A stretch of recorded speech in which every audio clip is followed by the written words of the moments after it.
All right, so Zorak, um, there's 6 waterfalls. I know you can only really see 2 of them, but essentially wherever there's a tornado icon right now, there is acid waterfall coming out of it.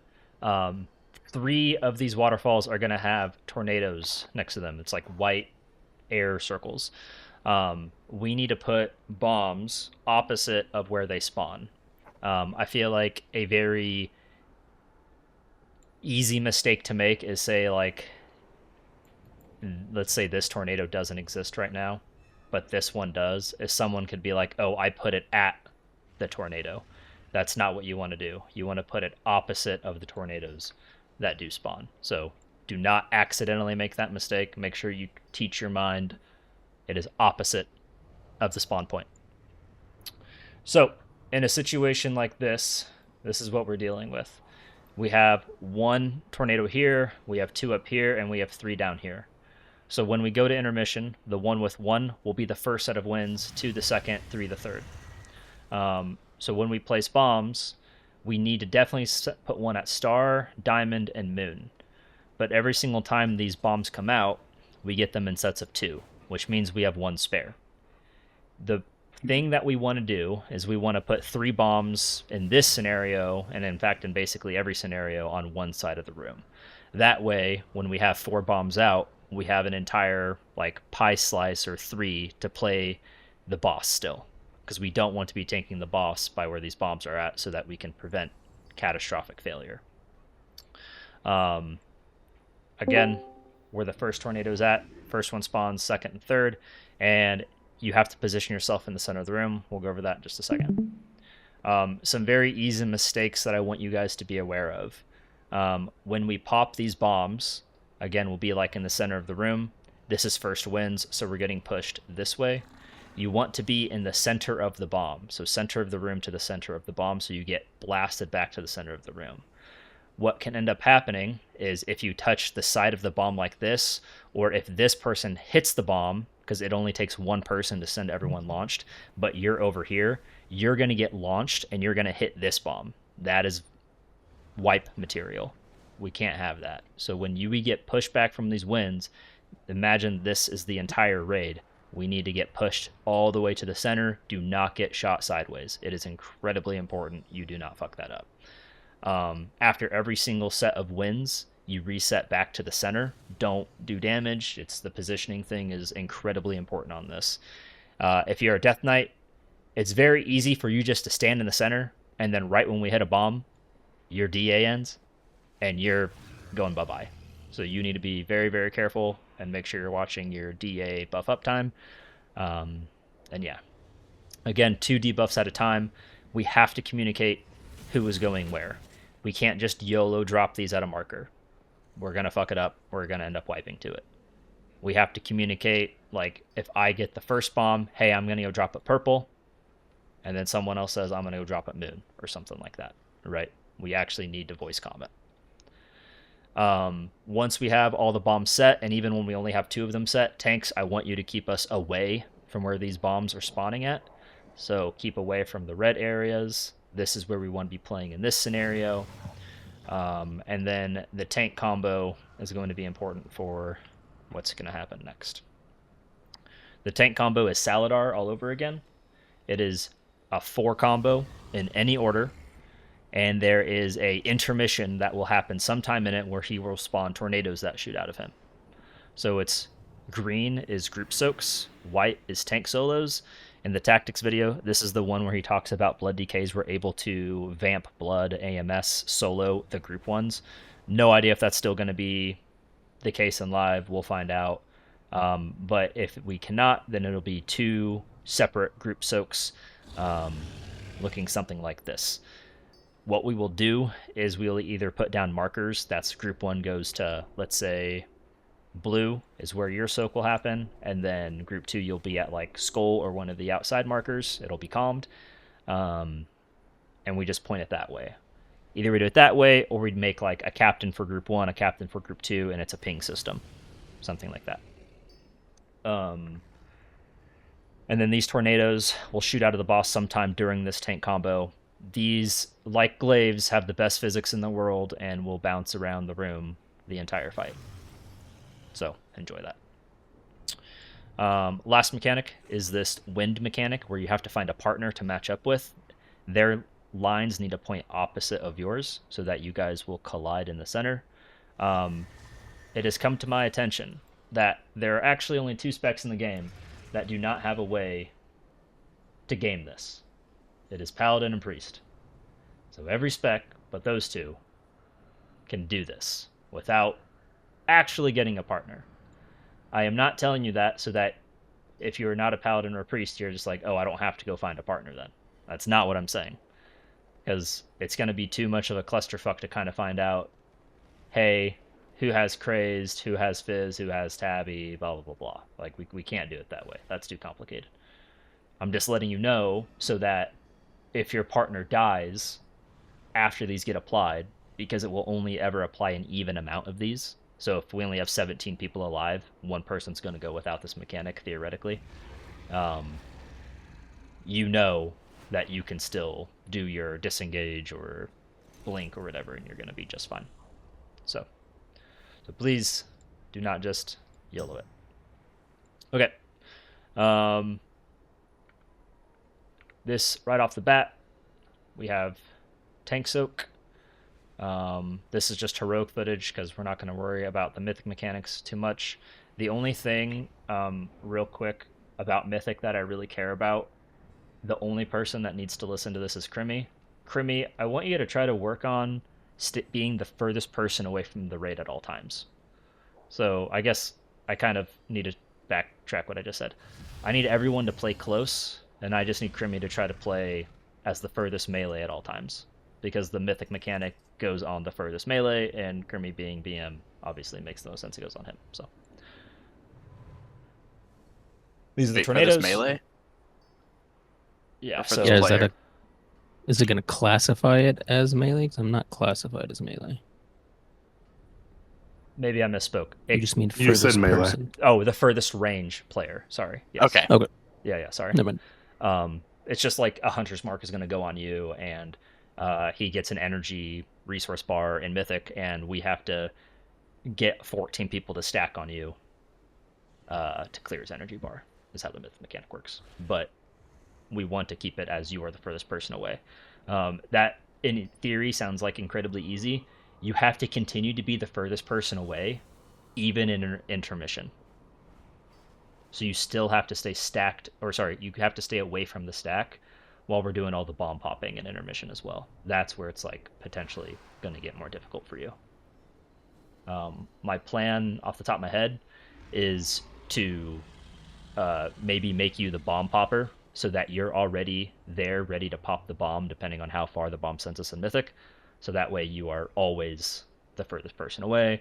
Also give you time spiral so you get extra movement speed, whatever the hell we got to do. But that's always a way. These are the tornadoes. They are a lot faster in mythic than in this.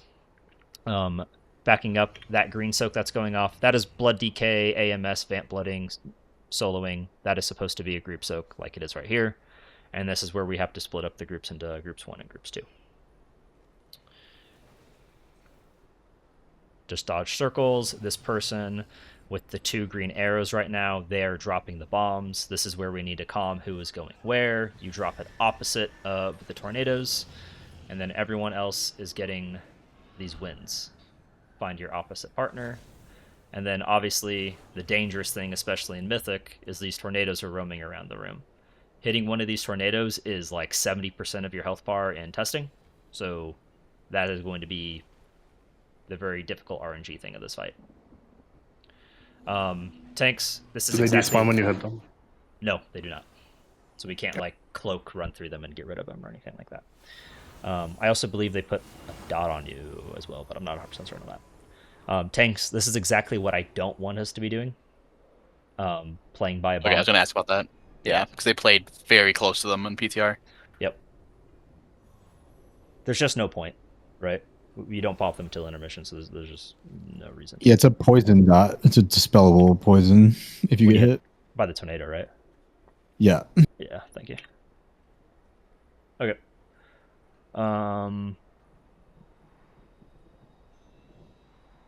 That's kind of all of phase 1 right there. They're going to get another 2 set of bombs that should be dropping, I believe, with these wins.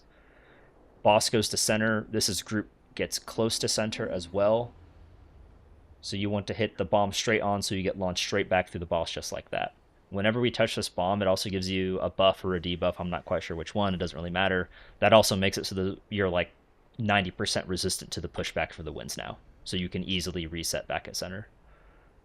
And then it'll be called, like, let's say wins coming from orange in this example. Same thing. The knockback in heroic is not that devastating, but you can almost guarantee in mythic it's going to be more devastating. And then that's the third and final wins.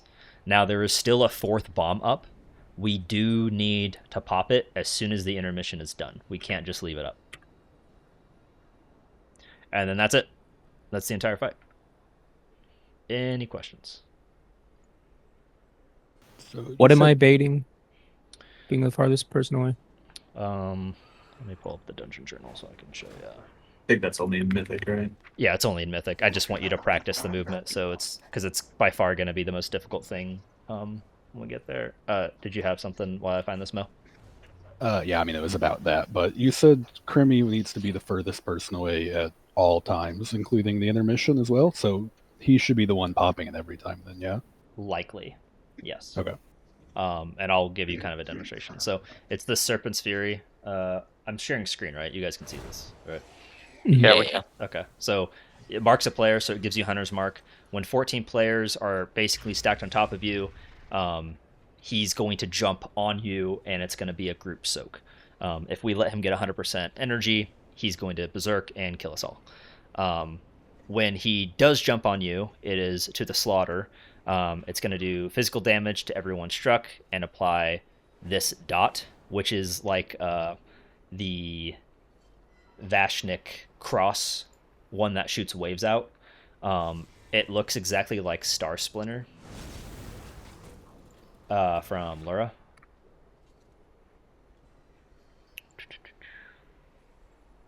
Let me go back. It's this red mark that's on Banchers right now. Let me try to find where they have everyone alive at 100 energy. Okay, so it's going to be this group soak, so I'll go back. So he's going to step into everyone to get 14 people within 8 yards of him. And then it's a group soak. And then you spread out and you get these Star Splinter lines on you. And then... Oh, fuck yeah, bud. Yep. So it's going to likely be in Mythic, like assigned positions, and then it's going to shoot these bullets out of you. Now, here is the kicker, and I'm going to try to slow this down so that you guys can see this a little bit better. Okay. When these bullets shoot out, they go further than the star, and it's really not close. They go quite a bit further than the star graphic shows. It's exactly like Star Splinter. The only difference is it's going to apply this debuff onto that player immediately again. And I think you get 2 stacks of it. So you get like the old Lura intermission where you got like a double Star Splinter on you and it with like 2 separate directions. You get it like that. Question. Yep. Can we pixel it? I'm pretty sure we're gonna just gunshot us all to death. But I think we could pixel it. Real bad idea. We should test it with pugs. We'll test it with pugs, yeah. It only exists in Mythic, but yeah, easy peasy. We'll get it pugged week 1. But yeah, so this is exactly what's gonna look like, Grimmy, just this thing over your head. And then just kind of like in practice what this might look like. So let's say intermission, boss goes here. Let's say this is the raid team, and we're getting pushed from star to purple first. Crimmy is already here, ready to hit the bomb, so that way when he hits the bomb, everyone else gets sent to star. Crimmy gets set to the circle, or sorry, to the middle of the room, and then the next wins, he has to completely rotate around as you guys come here so that he can pop this next one.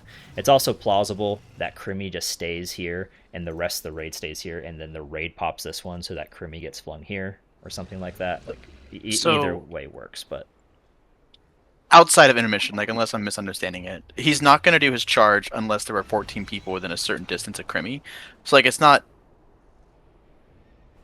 how am I trying to phrase this? He doesn't. Someone like, 10 being near people can him is buy not going to be Crim. like the end No, of the world. Exactly. Yes. Exactly. It's just he Okay, can't be. making sure. But Within like the group. Yes, but there's no reason for the rest of the raid not to be stacked because of the way all the tank frontals and group soaks work. So basically, if he is by anyone, he's probably by the entire raid. It's kind of the way it works out. So If I can just take a guess on how that'll work in intermission.